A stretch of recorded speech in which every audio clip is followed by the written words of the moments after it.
Grâce au blog puis aux réseaux sociaux et à une multiplicité d'applications, en quelques années, écrire, publier, commenter, échanger, produire des contenus sont devenus des activités relativement communes, à la portée de chacun sans formation particulière. On parle de plus en plus de citoyenneté 2.0. Quelle compréhension de ce concept et surtout quels enjeux aujourd'hui pour l'Afrique? On en parle dans cette émission. Bienvenue à tous dans le Talk Afrique. Et nos invités, M. Alain Ourega Goblet, il est conseiller en stratégie numérique et transformation digitale pour les très petites entreprises. Bienvenue, M. Goblet. Merci, monsieur. Vous êtes, comme je l'ai dit, conseiller en stratégie numérique et transformation digitale. Parlons de transformation digitale. Qu'est-ce que c'est concrètement? La transformation digitale, c'est un accompagnement des entrepreneurs pour leur adaptation aux réalités des nouvelles technologies de l'information et de la communication.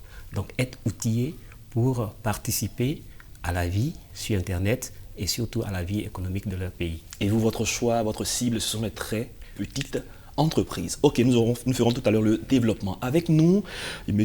Yacouba Diarra, lui, il est activiste web. Bienvenue, M. Yacouba Diarra. Merci, M. Ouma. Un activiste web, qui c'est concrètement? Un activiste web, c'est quelqu'un qui aujourd'hui prend la parole sur l'Internet sans permission aucune. Voilà, et ça c'est important. Aujourd'hui, il y a une multiplicité de plateformes qui offrent la possibilité aux citoyens, je parle un peu déjà du sujet, aux citoyens de pouvoir parler, voilà, sans demander la permission. Et il peut se prononcer sur des faits de la cité. D'accord, très bien. Vous parlez de permission. Faisons un petit état des lieux en Afrique en termes d'activisme sur Internet. Tout le monde se donne la permission de dire des choses, souvent sans censure. Oui. Quel est votre avis?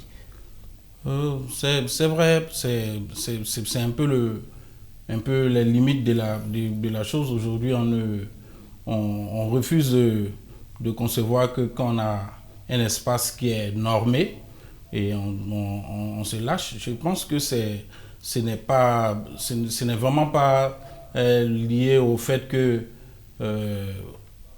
l'homme a ce désir de liberté, mais c'est vraiment lié au fait qu'en 1996, si on se souvient bien, à Davos, il y a Perry qui a demandé à ce que le cyberespace, qui a fait une déclaration sur le cyberespace et qui voulait que ce soit un espace de liberté totale.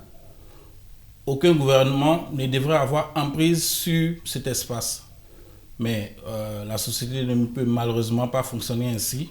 Cet espace, il faut le normer pour notre propre bien, nous-mêmes, et pour le bien de toute la société. Quelles sont les normes? Comment normer cet espace? Nous allons en parler certainement au cours de cette émission. Okay. Citoyenneté 2.0. Monsieur Goblet, comment on peut définir cela? Le citoyen, c'est cet individu qui participe à la vie de sa cité, donc qui revendique ses droits et exprime ses devoirs. 2.0, citoyen 2.0, pour faire référence au web 2.0, qui est le prolongement du web normal, mais qu'on appelle aussi web participatif. C'est Internet qui donne la possibilité aux citoyens de pouvoir s'exprimer. Donc, exprimer ses droits, exprimer ses devoirs et revendiquer ses droits. Donc, participer à la vie de sa cité. Et vous, ici, en Côte d'Ivoire, vous avez près d'une vingtaine d'années dans l'espace Internet, vous faites de l'accompagnement. Comment ça débute? Ça débute par une ONG franco-net, 9 jeunes, qui décide, quand Internet fait son arrivée en Côte d'Ivoire, de participer à la vulgarisation. Donc on était 9 jeunes, on a organisé la première fête de l'Internet en Côte d'Ivoire et c'est de là qu'est partie la passion pour Internet. Donc j'y suis depuis 20 ans, je fais de l'accompagnement. D'accord, très bien. Monsieur Diarra, vous êtes activiste web. Quelles sont vos activités sur Internet? Généralement, mes activités, il faut le dire, elles sont plus politiques. Elles sont plus politiques, mais de plus en plus, on essaie d'échapper à la sphère politique face à un certain nombre de constats, parce que plus on est sur les réseaux sociaux, plus on découvre certaines choses, plus on lit, plus on essaie de s'ouvrir à une certaine forme d'indépendance. Et il y a quelques jours encore, j'ai participé à un séminaire où des intellectuels nous ont édifiés sur la nationalité, par exemple. Et à partir de cet instant, on se rend compte que la nationalité, c'est un phénomène qui a été beaucoup utilisé dans notre pays, par exemple, par les politiques. Alors qu'il aurait pu être utilisé et traiter ce cas, traité par les intellectuels, on se serait évité beaucoup de situations. Et par exemple, donc voilà, donc ça permet d'ouvrir un peu l'esprit et d'aller vers une forme de prise de position qui est plus avantageuse pour la société que pour le politique. D'accord, puisque vous en parlez, comment Internet peut favoriser l'engagement citoyen? C'est cette liberté que l'Internet nous donne déjà.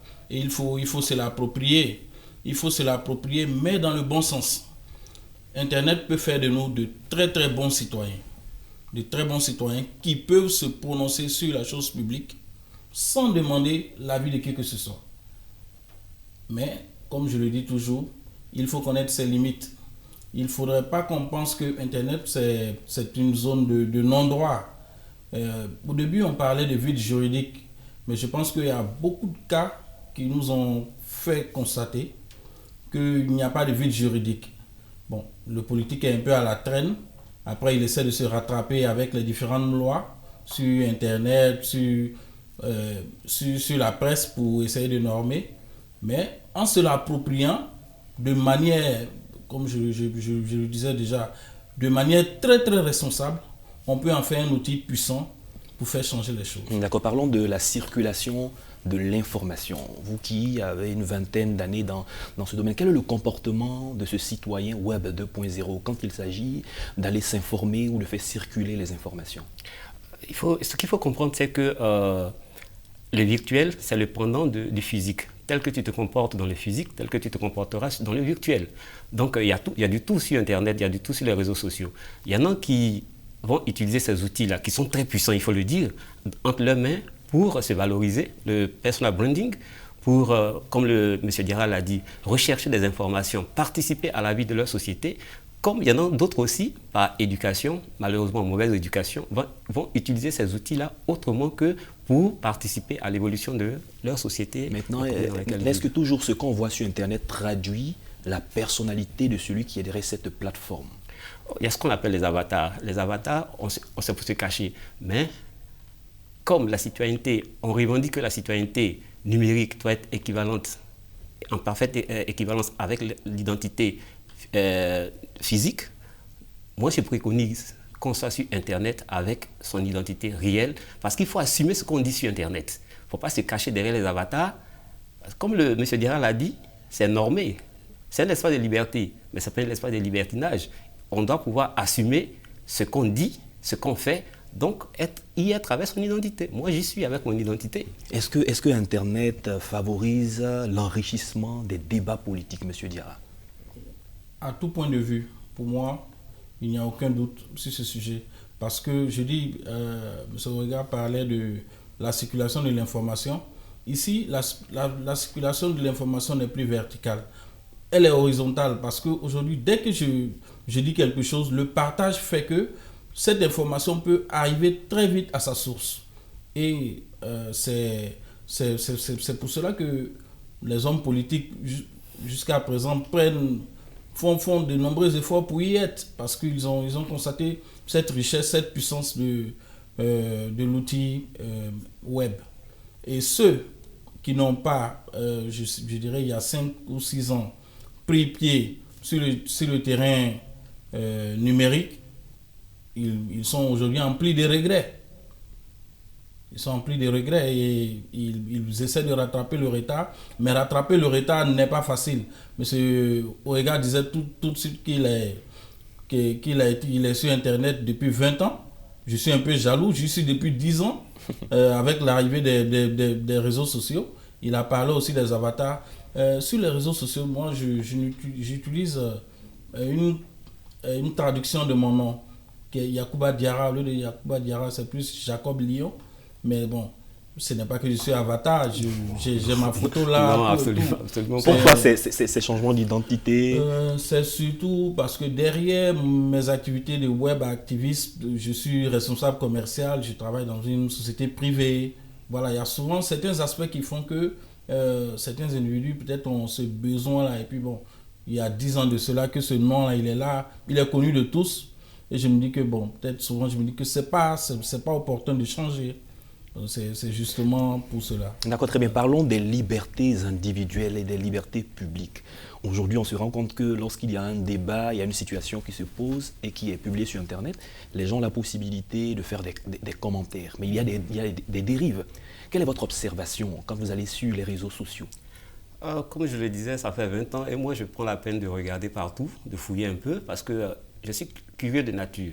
Donc, tout ce qu'on dit, j'essaie de jeter un coup d'œil. Il est malheureusement, l'information, elle est à notre disposition. On peut participer à sa vulgarisation. Je partage une information, mais derrière ce que je partage, il faut que je sois conscient que j'ai ma responsabilité. Il ne faut pas oublier cette notion de responsabilité quand on est sur Internet, c'est très important. Donc, j'ai la possibilité, parce que c'est participatif, donc je participe au jeu. Même le web 2.0 donne la possibilité à l'usager de produire de l'information. Je produis ma propre information, je participe au traitement de celles que d'autres personnes ont produites. Et c'est tout ce microcosme qui fait le web 2.0. Et c'est là que le citoyen trouve sa raison de s'exprimer. Est-ce qu'il y a des limites à l'activisme sur le web, M. Dira? Oui, évidemment. Les limites sont là. Les limites sont ce que la morale, déjà, nous édicte. Ça, c'est la première des limites. Les limites sont là où, on lui dit, notre liberté s'arrête là où commence celle des autres. L'Internet n'est pas comme je l'ai dit précédemment, un enclos qui est fermé. Il est ouvert sur le monde. Et nous devons vivre avec les réalités de ce monde. D'accord. Vous qui faites de l'accompagnement, la question que je voudrais vous poser, c'est qu'est-ce qu'on doit y mettre et qu'est-ce qu'on ne doit pas mettre quand je parle de limites. On voit aujourd'hui que des personnes qui sont à 2 doigts de manger postent des photos d'elles, souvent dans des situations qui ne sont pas bonnes. Quelle influence aussi sur les recrutements, sur le plan professionnel? Oui, ça c'est ce qu'on enseigne à nos jeunes frères. On construit un background avec toutes les informations qu'on met sur Internet. C'est pas tout qu'on met sur Internet, c'est pas tout qu'on met sur les réseaux sociaux. Parce qu'aujourd'hui, on leur dit, parce que je ne suis pas le seul à le dire, tous les recruteurs aujourd'hui, quand ils reçoivent un CV, la première des choses, c'est d'aller sur les réseaux sociaux pour regarder ce que l'individu y fait. Donc, cet accompagnement-là, cette éducation, il faut qu'elle soit pour nous tous. Il faut qu'on dise à nos jeunes frères d'être de façon active, certes, sur Internet, mais de façon professionnelle, parce qu'on construit un background. On viendra après, quand M. Diarra va pouvoir peut-être se présenter aux élections futures dans son pays, on va aller regarder ce qu'il a posté. C'est toute une histoire. Internet raconte Internet nous connaît mieux qu'on ne se connaît soi-même. Donc, il n'est pas conseillé de tout mettre sur Internet parce qu'on construit une histoire qui peut nous rattraper plus tard. D'accord. Selon Henri Oberndorf, l'un des aspects les plus remarquables du développement du web est de permettre le développement d'une nouvelle agora à une échelle impossible d'atteindre en dehors de ces outils numériques. Monsieur Diarra, votre commentaire sur cette assertion? Moi, je suis d'accord avec lui parce que la révolution culturelle aujourd'hui a donné, la révolution culturelle, je veux dire numérique, a donné aujourd'hui des possibilités infinitésimales pour faire de nombreuses choses, pour s'exprimer. Et c'est l'espace aujourd'hui, l'espace qui est à notre disposition pour nous exprimer. Aujourd'hui, il n'y a plus de frontières. Il n'y a plus de frontières. Voilà, je suis avec un Américain, on discute. Un Européen intervient dans la discussion. Un Chinois, pour peu que les barrières de langue soient brisées, peut tout de suite s'exprimer sur le sujet. Et c'est vraiment... Aujourd'hui, on revient vraiment à la naissance du citoyen du monde dont on parlait. On a toujours parlé du citoyen du monde. Je pense que l'Internet le Web 2.0 a véritablement démocratisé ce facteur de citoyen du monde. On constate aussi que Internet est le lieu de propagation de fausses nouvelles et la plupart des gouvernants ont peur d'Internet. Pourquoi? Oui, comme on le disait, chacun y vient avec son éducation. Si je suis un menteur, j'userai de tout pour mentir. Si j'ai une bonne éducation qui m'amène à considérer l'autre et à participer à son évolution, je vais tout faire. Donc, sur Internet, il y a du tout, mais il faut savoir faire son tri. Il y a des techniques de recoupe d'informations pour savoir. C'est vrai que quand on n'est pas technicien, on rate certaines choses, mais cette éducation qu'on se fait soi-même de ces outils-là doit nous permettre de pouvoir déceler ce qui est faux et ce qui est vrai. Et après, les professionnels diront, après analyse, que c'est effectivement ce que vous avez conçu comme faux est faux, ce que vous avez conçu comme vrai est vrai. On l'a dit, il y a tout le monde sur Internet et la plupart des personnes veulent l'exclusivité de l'information, mais non pas la culture journalistique avec un code d'éthique et de déontologie qui permet de vérifier les informations. Donc tout de suite, il y a une information, tout le monde met sur Internet. Maintenant, quand il y a une information sur Internet, pour ceux qui nous écoutent, comment effectivement arriver à faire le recoupage? Il y a des outils. Oui. Il y a des outils à notre disposition aujourd'hui, à ce qu'on appelle aujourd'hui le fact-checking. Et de plus en plus, les formations se multiplient. Nous avons mis en place il y a quelques jours avec certains de nos amis web activistes un collectif de web activistes. Et l'une de nos actions les plus importantes et les plus urgentes, c'est de mettre en place des outils de fact-checking des informations made in Côte d'Ivoire. Et aujourd'hui, on a Internet, on a des outils payants, mais également des outils gratuits. Aujourd'hui, je ne sais pas si vous avez remarqué, quand vous êtes administrateur d'un groupe, vous voyez que certaines des vidéos qui sont publiées sont signalées tout de suite par Facebook, qui vous rappelle que cette vidéo est fausse. Elle n'est peut-être pas liée à la situation qui est débattue dans le sujet. Il y a également Google Photos qui peut nous aider. Il y a TinEye. Il y a plusieurs outils qu'on peut utiliser pour vérifier une information. Et ça se fait en un clic. Sur Internet aujourd'hui, tout le monde peut interpeller les dirigeants, alors qu'avant, ce n'était pas possible. Les personnes peuvent faire des propositions. Est-ce que vous pensez que c'est un atout que des activistes et des citoyens lambda puissent interpeller ou faire des propositions au gouvernement à travers Internet? Un énorme atout. Un énorme atout. Et il faut vraiment se l'approprier. Avant, lorsque l'élite est élue, cette élite-là disparaît et apparaît à une autre élection. Mais aujourd'hui, avec la démocratisation de l'outil Internet, tout de suite, vous pouvez faire ce qu'on peut appeler du suivi-évaluation sans son vouloir à l'élu qui ne viendra que dans 5 ans. Tous les jours, vous pouvez l'interpeller et sentir le changement s'opérer.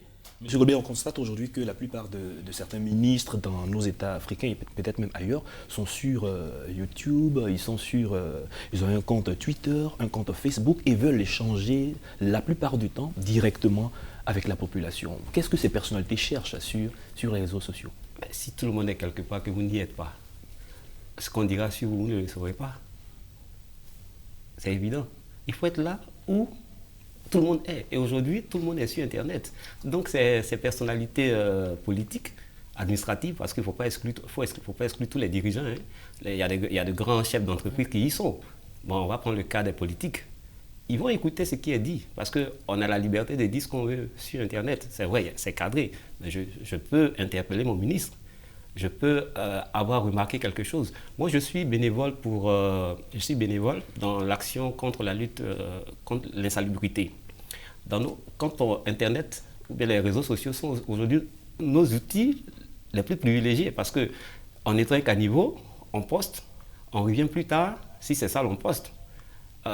Sans indexer. Mais la dernière fois, on était devant un grand CHU d'Abidjan, on a nettoyé le caniveau, on a vu que les lettres nominatives tombaient, on a fait notre vidéo sans le savoir. On a posté la vidéo, 1 heure plus tard, il y avait les échafauds pour replacer les lettres. Internet est puissant, les réseaux sociaux sont très puissants. Et chaque citoyen, aujourd'hui, s'y exprime. Donc, les politiques, ils vont pour écouter la population. Parlant de la puissance d'Internet, je voudrais qu'on aborde maintenant les quelques groupes d'activistes et leur impact sur les politiques, sur la nation, sur les différents pays en Afrique, monsieur Dira. Oui, c'est indéniable aujourd'hui l'existence de ces groupes-là qui sont pour certains d'utilité publique. Je ne sais pas si vous allez en citer ou bien si je peux en citer. Oui, prenons par exemple Allo Police voilà, en Côte d'Ivoire. Police Sékou, je l'ai vu naître et aujourd'hui tout le monde est d'accord pour dire que c'est un groupe très très utile. On a de nombreux groupes je ne sais pas si vous avez entendu parler de la journée de Maracana Interforum Facebook, JOMIF, qui est un événement qui réunit plus de 300 000 internautes sur les réseaux sociaux et 7 000 à 8 000 personnes un jour qui est dédié à la fraternité. Il y a de nombreux exemples de ce type qui existent. Je parlais par exemple du village des Alliances interethniques, un groupe qui réunit plus de 265 000 membres, mais qui aujourd'hui a brisé les barrières de la politique. Des gens qui ne pouvaient pas discuter sur le terrain politique, dans des groupes politiques, se sont retrouvés dans ces groupes-là. L'Alliance à plaisanterie c'est vraiment étendu. Aujourd'hui, je retrouve des Agnis et des Yakuba qui font de la plaisanterie sur ces groupes, des Agnis et des Peuls, des Baoulés et des Sénoufos, ce qui n'existe pas dans nos sociétés. Mais ces jeunes-là ont réussi à l'établir et à en faire quelque chose qui est viable, qui existe. N'oublions pas de souligner certaines réalités en période électorale.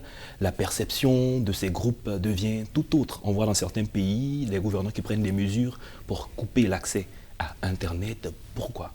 Oui, parce que ce sont des groupes puissants. L'information est relayée à l'instant. L'information est relayée à l'instant avec Internet et les réseaux sociaux. Je constate, je mets sur Internet, mon groupe partage. Si j'ai 300 000 personnes dans mon forum, mais c'est 300 000 canaux. Derrière ces 300 000 personnes-là, c'est tout le pays. Beaucoup de personnes le disent, c'est sur Internet qu'il y a les échanges les plus intéressants.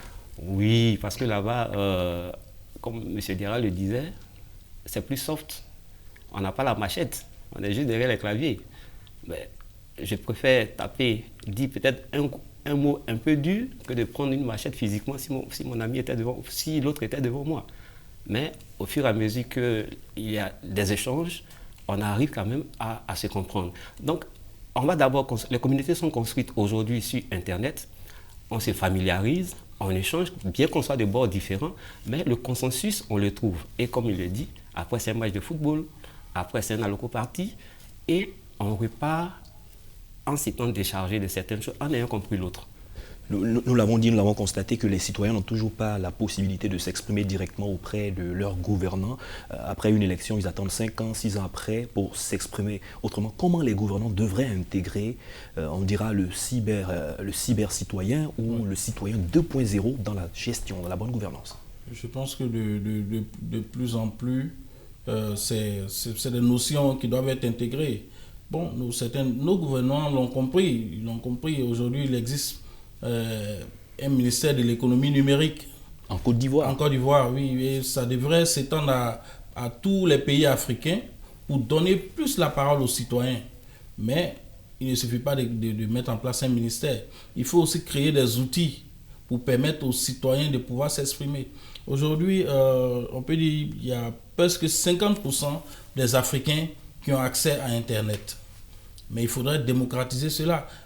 Aujourd'hui, même l'analphabète a accès à Internet. Aujourd'hui, on trouve des personnes avec WhatsApp qui font leur commerce avec des Chinois, bien que n'ayant jamais mis pied en Chine. Bien sûr. Il suffit qu'il y ait l'échange, quelqu'un te donne le contact, et puis tu établis le contact, tu réussis à travailler avec.